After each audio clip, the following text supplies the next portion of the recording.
ሰላም ተመልካቾቻችን፣ ይህ አማራ ሚዲያ ኮርፖሬሽን ከባህር ዳር ዩኒቨርሲቲ ጋር በጋራ በመሆን ወደ እናንተ የሚያደርሱላችሁ ሳምንታዊ የመስኮተ ጥበብ ዝግጅታችን እንሆ ጀመረ። በዛሬው የመስኮተ ጥበብ ዝግጅታችን የተለያዩ ጥንክሮችን ወደ እናንተ የምናደርስ ይሆናል። እስከ ዝግጅታችን ፍጻሜ አብራችሁን ቆዩ።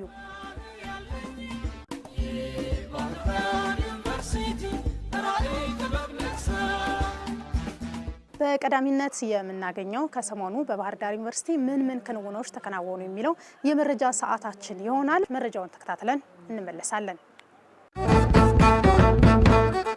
የባህር ዳር ዩኒቨርሲቲ የሕግ ትምህርት ቤት በኢትዮጵያ የሕግ ማሻሻያ ሰብአዊ መብቶችና አስተዳደር ላይ ያተኮረ ሀገር አቀፍ የምርምር ጉባኤ አካሄደ። የሕግ ማሻሻያ ሰብአዊ መብቶችና አስተዳደር በሚል መሪ ሀሳብ ላይ ያተኮረው ይህ ጉባኤ የተለያዩ ባለድርሻ አካላትን አሳትፏል። የጉባኤው ዋና ዓላማ በቅርብ ጊዜ የተደረጉ የሕግ ማሻሻያዎችን በጥልቀት ለመተንተን በሰብአዊ መብቶችና በአስተዳደር ላይ ያላቸውን ዘርፈ ብዙ አንድምታ ለመዳሰስ ነው። የባህር ዳር ዩኒቨርሲቲ የሕግ ትምህርት ቤት የሕግ ትምህርት ጥናትና ምርምርን እንዲሁም የሕዝብ አገልግሎትን ለማሳደግ ቁርጠኛ ሆኖ በኢትዮጵያ ፍትህና የሕግ የበላይነት እንዲሰፍን የበኩሉን አስተዋጽኦ እያበረከተ ይገኛል። ወደ ሌላኛው መረጃችን ስናልፍ የባህር ዳር ዩኒቨርሲቲ ሁማኒቲ ትምህርት ክፍል 11ኛውን የቋንቋ ባህል ኪነ ጥበብና ተግባቦት ዓመታዊ ሀገር አቀፍ አውደ ጥናት የቋንቋ የስነ ጥበብ የባህልና አገር በቀል እውቀት የወደፊት ዘላቂነት ተስፋ በሚል መሪ ሀሳብ አካሂዷል። የእንኳን ደህና መጣችሁ መልእክታቸውን ያስተላለፉት የፋካልቲው ዲን ዶክተር ዋልተ ንጉስ መኮንን በተለያዩ የሙያ መስኮች በርካታ ተማሪዎችን ተቀብሎ በመጀመሪያና በድህረ ምረቃ ፕሮግራሞች እያሰለጠነ እንደሆነና መማር ማስተማር ጎን ለጎን ለሌሎች ተሞክሮ የሚሆኑ ዘርፈ ብዙ ተግባራትን እያከናወኑ እንደሆነ ገልጸዋል። ቋንቋንና ባህልን ለማስተዋወቅ ከሌሎች ተቋማት ጋር ስምምነት በመፍጠር ሰፊ ስራዎችን መስራታቸውንና በአውደ ጥናቱም 18 የሚደርሱ ጽሁፎች እንደሚቀርቡና ሰፊ ውይይት በማካሄድ በኢትዮጵያ የቋንቋ፣ የባህል፣ የኪነ ጥበብና የስነ ተግባቦት ምንነትና የወደፊት የትኩረት አቅጣጫዎችን ለመለየት እንደሚቻል አስገንዝበዋል።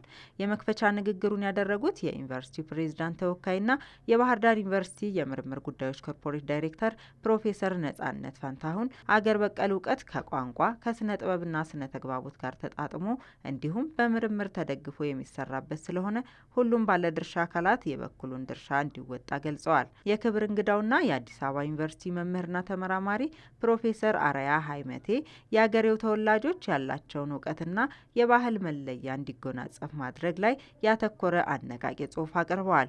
አሁን ላይ ያለው ተጨባጭ ሁኔታ በአመዛኙ የምዕራባውያን እሳቤዎች ብቻ ይዘን እየሄድን አገራዊ እሳቤዎችን ስለረሳን ሁለቱንም በማጣጣም ማወቅና መተግበር እንደሚገባ ፕሮፌሰር አራያ ተናግረዋል። መረጃውን ያገኘነው ከባህር ዳር ዩኒቨርሲቲ የፌስቡክ ገጽ ነው። እንግዲህ በተከታይነት የምናገኘው ደግሞ በዩኒቨርሲቲዎች የሚከናወን የምርምር ጉባኤ አለ። በዚህ ሳምንት የምንቃኘው ደግሞ በሕክምናና ጤና ሳይንስ ኮሌጅ 5ኛውን ዓለም አቀፍ የጤና የምርምር ጉባኤ ከሰሞኑ አካሂዷል። ይህ የምርምር ጉባኤ ምን ሀሳቦች ተነሱበት፣ ምን ውይይቶች ተደረጉ የሚለውን ወደ እናንተ የምናደርስ ይሆናል። እስከ ዝግጅታችን ፍጻሜ አብራችሁን ቆዩ።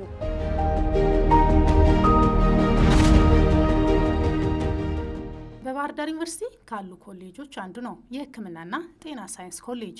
ኮሌጁ ከሰሞኑ 5ኛውን ዓለም አቀፍ የሕክምናና ጤና ሳይንስ የምርምር ጉባኤ አካሂዷል። ባለፉት ጊዜያት በተደረጉ 4 ዓለም አቀፍ የምርምር ጉባኤዎች የቀረቡ የምርምር ስራዎች ለጤናው ዘርፍ በርካታ አስተዋጽኦ ማበረከታቸውን ነው የኮሌጁ ዋና ስራ አስፈጻሚ ዶክተር በቃሉ ውብሸት የተናገሩት። ማንኛውም ምርምር እውቀትን መጨመር ወይም ደግሞ እውቀትን ማግኘት አንደኛው ዓላማው ነው። ስለዚህ በርከት ያሉ መሰረታዊ የሚባሉ እውቀቶች በጤናው ዘርፍ ከምርምሮች ተገኝተዋል። እነዚህ የምርምር ውጤቶች በዓለም አቀፍ መጽሔቶች እና ጆርናሎች ላይ ለዓለም አቀፍ የሳይንስ ማህበረሰቡ እንዲሁም ደግሞ ጤና ሁሉንም ነገር የሚነካ በመሆኑ ለዓለም አቀፍ ሕዝብ ተደራሽ እንዲሆኑ ተደርገዋል።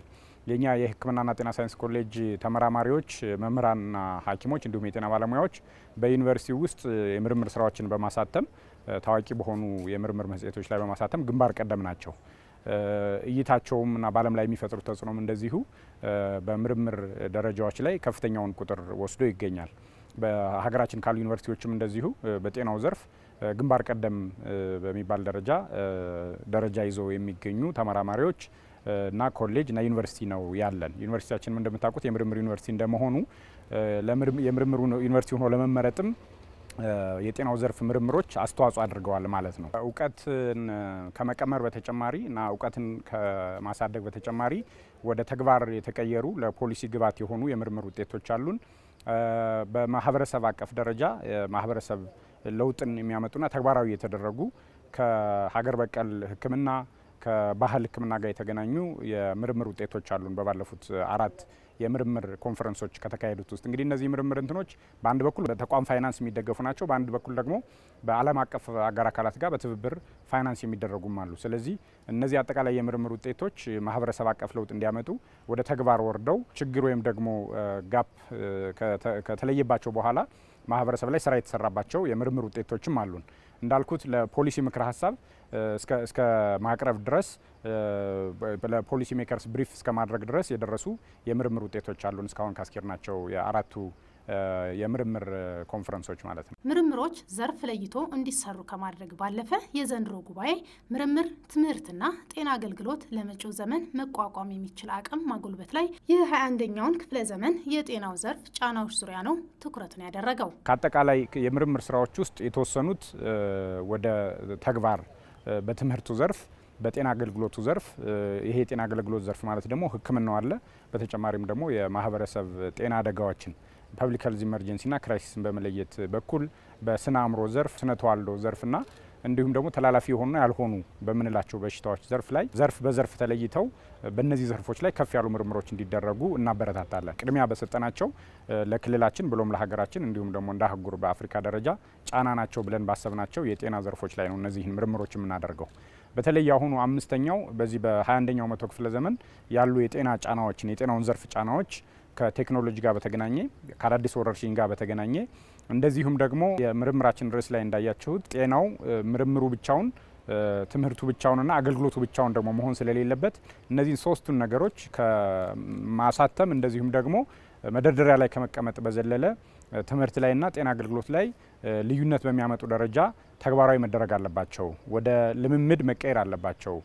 ወደ ኢንዱስትሪ ማለት በጤና ውስጥ እንግዲህ ክሊኒኮች እና ሆስፒታሎች ናቸው። እኛም የማስተማሪያ ሆስፒታል ያለን በመሆኑ ወደ ተግባር መቀየር አለባቸው ብለን ትምህርትን፣ ምርምርንና ጤና አገልግሎትን በአንድነት ማስተባበርና በጋራ ማስኬድ የሚል ርዕስ ነው የሰጠነው።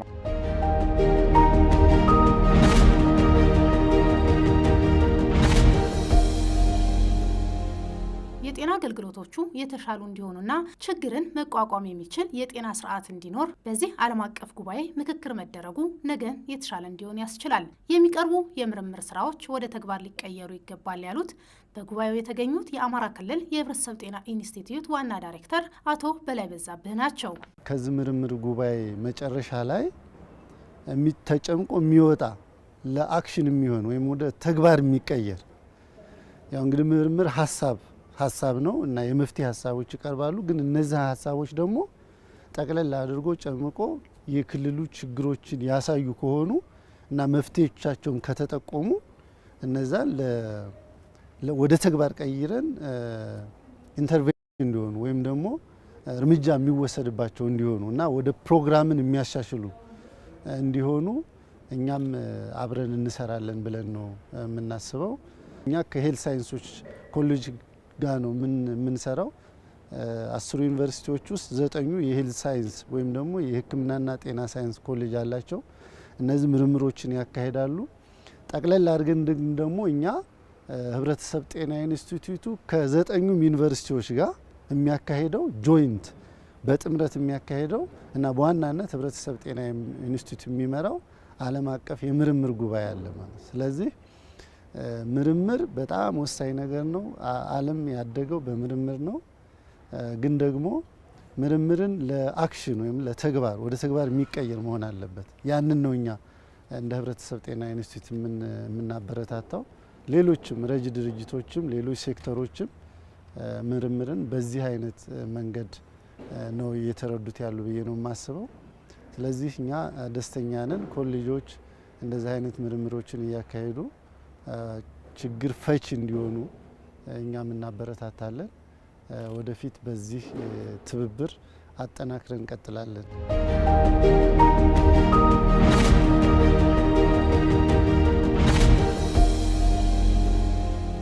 ስለዚህ የምርምር ጉባኤው እንዳለቀ የምናደርገው ምርምር ጉባኤው ይገመገማል። የቀረቡት ምርምሮችና አጠቃላይ ፓናል ውይይቶች በደንብ በሚኒት ተይዘው እንደገና በደንብ ይጻፋሉ።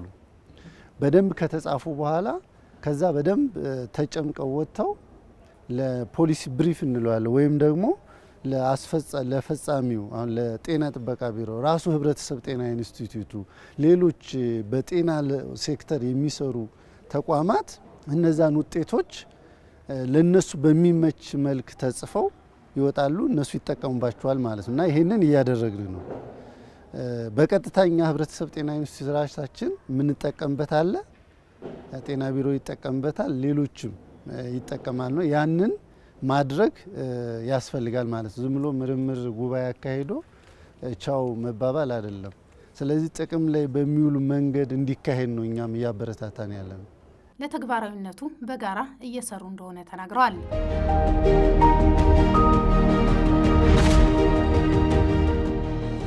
የባህር ዳር ዩኒቨርሲቲ ሕክምናና ጤና ሳይንስ ኮሌጅ በአማራ ክልል ካሉ ጤና ነክ ተቋማት ጋር በጋራ እየሰሩ እንደሚገኙ ነው የኮሌጁ ዋና ስራ አስፈጻሚ ዶክተር በቃሉ የሚናገሩት። ያሉት ሁሉም ተቋማት የማህበረሰብን ጤና እና አጠቃላይ ደህንነት ማረጋገጥ ስለሆነ ዋና ዓላማቸው ከሁሉም የሚመለከታቸው የክልል ተቋማት ጋር በቅርብ ርቀት ነው የምንሰራው። ከአንዳንዶቹ ጋር የመግባቢያ ሰነድም ኖሮን የተቀመረ የስራ ስምሪት በምርምር በሕክምና አገልግሎት በማህበረሰብ ተሳትፎ ምን ነገሮችን ነው የምንሰራው ተብሎ በመግባቢያ ሰነድም የተቀመረ እና የተቀመጠ የስራ ክንውን አለን ማለት ነው።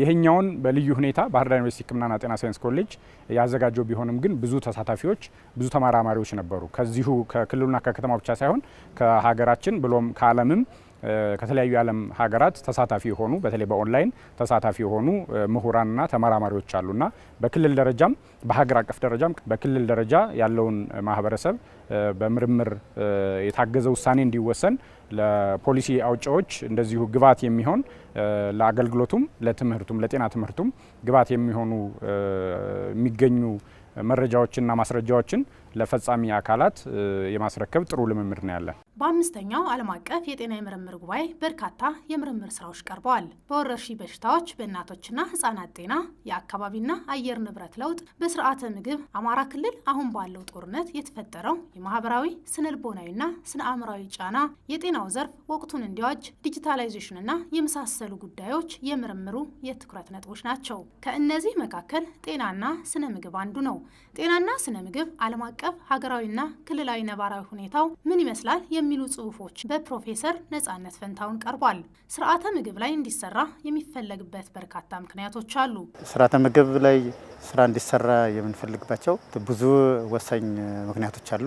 አንደኛው ስርዓተ ምግብ ያለ ጤና ያለ ስርዓተ ምግብ አንድን ሀገር እድገት ስናስብ ትውልድን ስናስብ ብሎም ኢኮኖሚን ዘርፉን ስናይ የተማረ ከዚያም ደግሞ ስርዓተ ምግቡ የተሟላለት ህብረተሰብ ሲሆን ሀገርን ወደፊት ያሻግራል። የዓለምም ተሞክሮ የሚያሳየን ያደጉ የሚባሉ ሀገሮች ትልቁን ስራ እየሰሩት ያሉት የስርዓተ ምግብ ላይ ነው።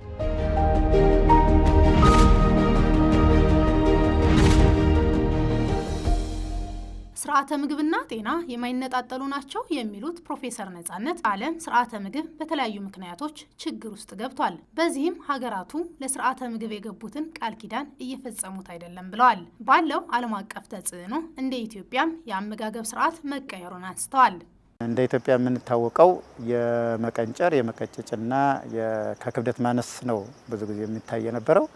አሁን ደግሞ ከግሎባላይዜሽን አርባናይዜሽን እና አንዳንድ የእውቀት ክፍተት ምክንያት የአመጋገብ ባህላችን እየተቀየረ ስለሆነ ድሮ የማናውቀው በሽታዎች ወደኛ ሀገር እየመጡ ለሄልት ሲስተሙም በተለይ ለጤናው ሴክተር ትልቅ እንቅፋት እየፈጠሩ ያሳያል። ተላላፊ የማይባሉ በሽታዎች እንደ ሀገራችን እንደ ዓለምም አሳሳቢ ጉዳይ እንደደረሱ እነዚህ ደግሞ ዋናው ቁልፉ እና ዋናው መፍትሄው ከስርዓተ ምግብና ከአካላዊ እንቅስቃሴ አንጻር አንዳንድ ደግሞ የስነ ባህሪ ችግሮች አጋጣሚ የሚመጡ ናቸው። እነዚህን የሚዳስስ እንደኛ ሀገርም ትልቁን ድርሻ ይዘው ይገኛሉ። በአማራ ክልል እንደምናያቸው በየተለያዩ ሆስፒታሎች ስነድ በእያንዳንዱ ጤና ጣቢያ ስነድ እዚያም አልፎ ደግሞ የአምራች ዜጋውን ገበሬዎችን ስናያቸው ተላላፊ ላልሆኑ በሽታዎች እየተጋለጡ ለተለያዩ ወጪዎች እየተጋለጡ እንደሆነ እናሳያለን። ስለዚህ ይህንን ጠቅለል ስናደርገው በጤናው ሴክተር ላይ ትልቅ እንቅፋት እያመጡ እንደሆነ፣ ስለዚህ ስርዓተ ምግብ ላይ አተኩረን መስራት እንዳለብን፣ መደጋገፍ እንዳለብን፣ ትምህርት ተቋማት የሚያመጧቸው ጥናቶችን የሚያወጣቸው ምርምር ውጤቶችን ወደ ፈጻሚው አካል እያመጡ እየተነጋገሩ ስራ ላይ ካልሰራን አሁን የሚያሳየን ብዙ አስከፊ ነገሮች እየመጡ እንደሆነ ያሳየናል በስርዓተ ምግብና በጤና ላይ።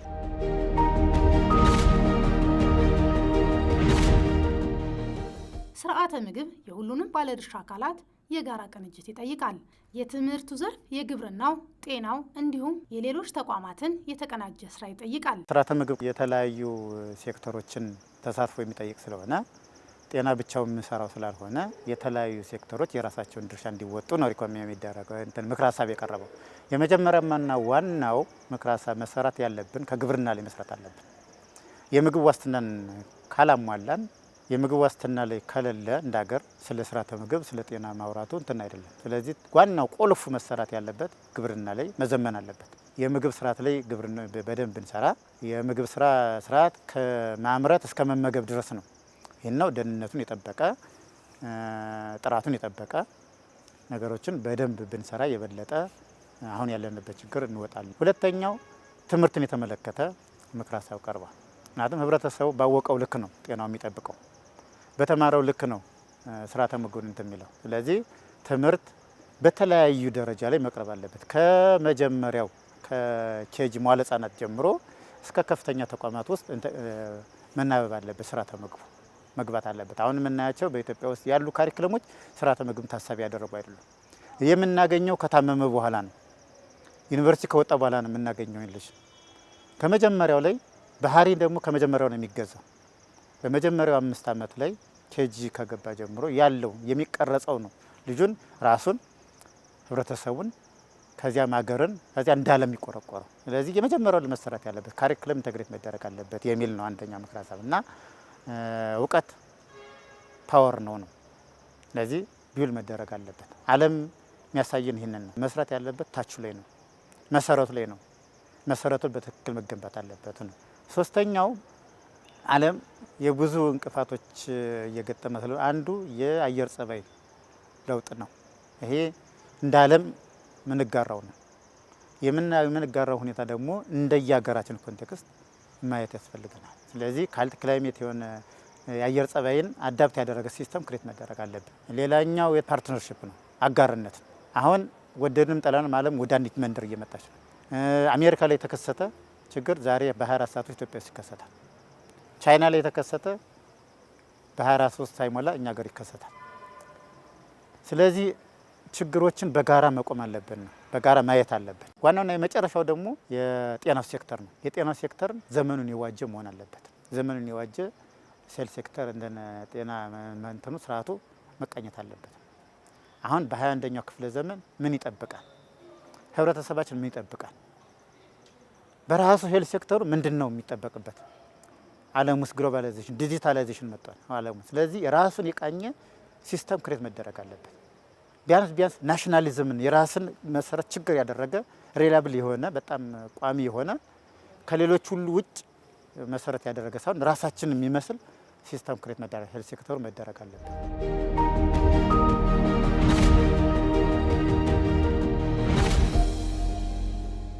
የአመጋገብ ስርዓት ችግር ውስጥ በመውደቁ የሰው ልጅ ጤና ተላላፊ ባልሆኑ በሽታዎች እየተጎዳ ነው የሚሉት ፕሮፌሰር ነጻነት ችግሮችን በጋራ ማየት ያስፈልጋል ብለዋል። በተለይ የስርዓተ ምግብ ለነገ ማንለው ነው።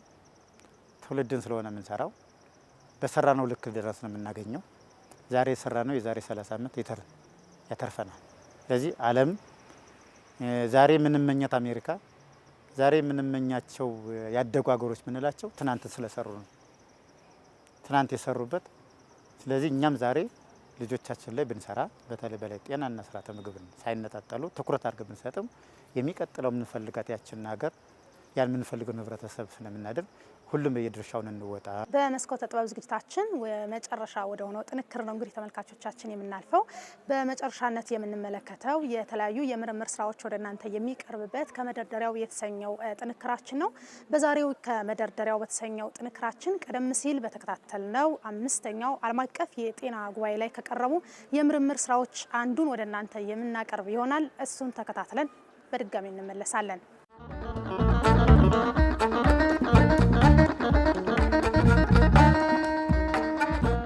ናገር ወርቅነህ እባላለሁ። ባህር ዳር ዩኒቨርሲቲ ፐብሊክ ሄልዝ ፒኤችዲ ተማሪ ነኝ። ጥናት ማጠናው እናቶችን ለሞት ጫፍ የሚያደርሱት ምክንያቶች ምን ናቸው የሚል ነው። እናቶችን ለሞትና ለሞት ጫፍ የሚያደርሱ በጣም ብዙ ምክንያቶች አሉ። እነዚህ ምክንያቶች እናቶች በተለይ ኤስዲጂ ሰስቴኔብል ዲቨሎፕመንት ጎል አቺቭ እንዳይሆን ከሚያደርጉ ምክንያቶች ዋናዎቹ ቀጥተኛ ምክንያቶች የምንላቸው ናቸው። ለምሳሌ እናቶች በቅድመ ወሊድ ጊዜ ደም መድማት ያጋጥማቸዋል። ይሄ የምንለው ዱሪንግ ፕሬግናንሲ ብሊዲንግ የምንለው አለ። እንደዚሁም አቦርሽን ወይም ደግሞ የምጥ መቋረጥ አለ። ሃይፐርቴንሽን ወይም ብለድ ፕሬሸር ይጨምራል። እነዚህና መሰል ምክንያቶች እናቶችን ለመሞት ወይም ደግሞ ሞት ጫፍ እንዲደርሱ ያደርጓቸዋል። ማተርናል ሞርታሊቲ ወይም ደግሞ ማተርናል ኒር ሚስ የምንለው እንዲከሰት ያደርጋል። በተለይ የኔ ጥናት ፎከስ የሚያደርገውና ባህር ዳርና ባህር ዳር ዙሪያው ላይ ስፔሲፊካሊ ለእናቶች ሞት ጫፍ የሚያደርሱ የመጀመሪያው አንዱ ምክንያት እናቶች ኢርሊ ኤንሲ ወይም ደግሞ ይሄ ቅድመ አንቲናታል ኬር አለማድረጋቸው ወይም ደግሞ የወሊድ ክትትል አለማድረጋቸው አንዱና ዋናው ነው። 12 ሳምንት ውስጥ መጀመር አለባቸው።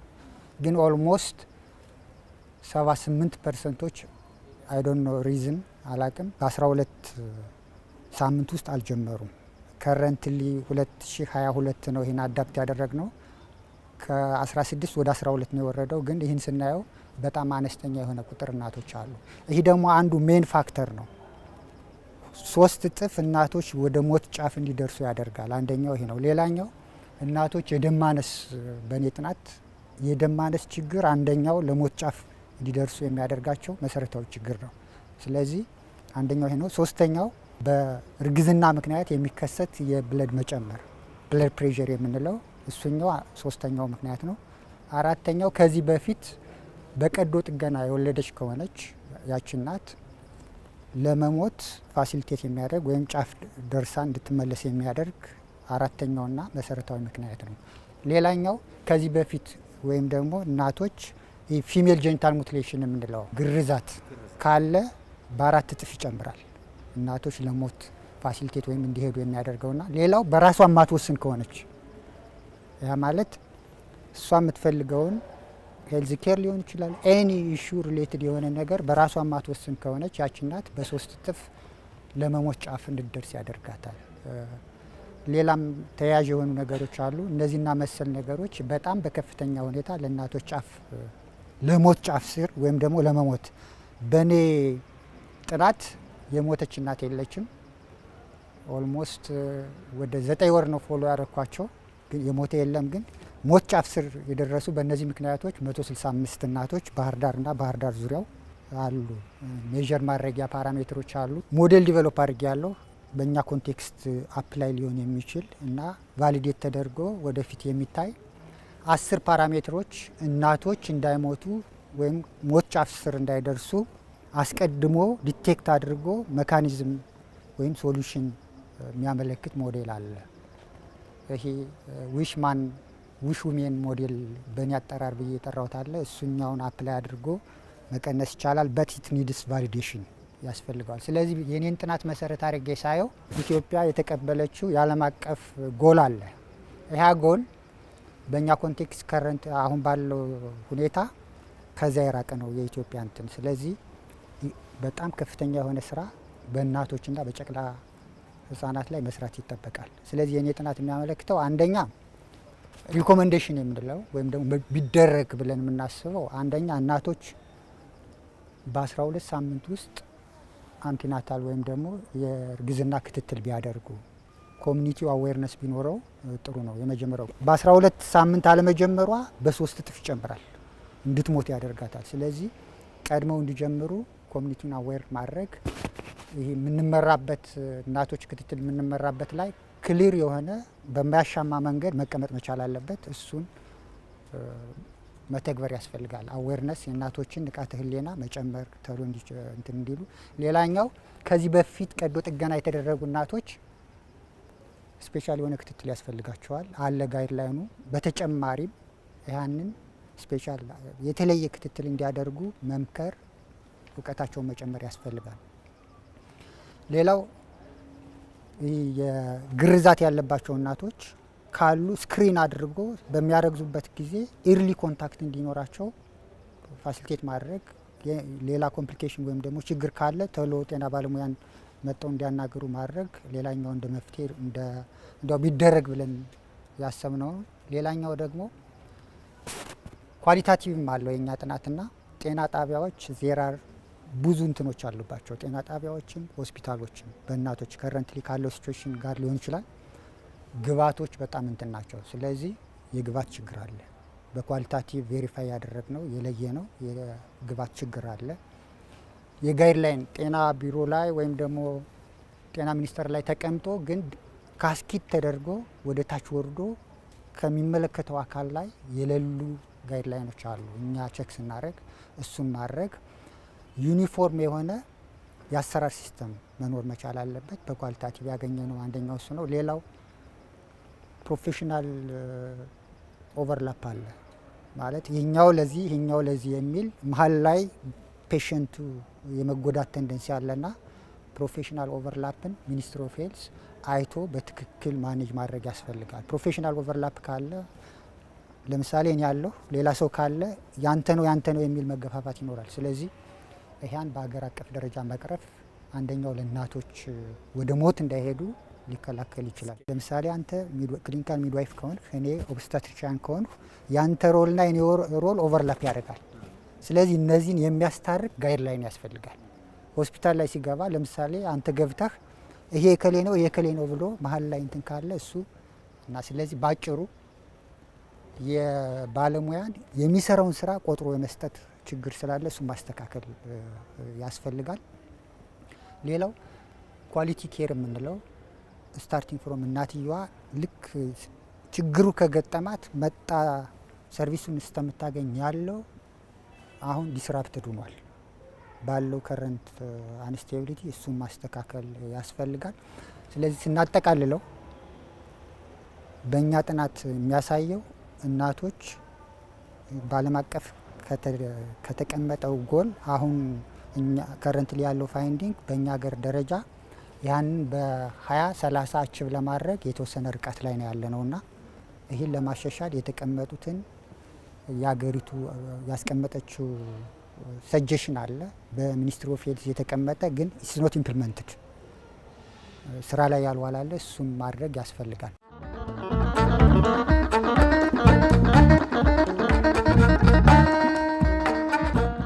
እንግዲህ ተመልካቾቻችን እንዲህ እያለ የዛሬው የመስኮተ ጥበብ ዝግጅታችን የመጨረሻው ምዕራፍ ላይ ይገኛል።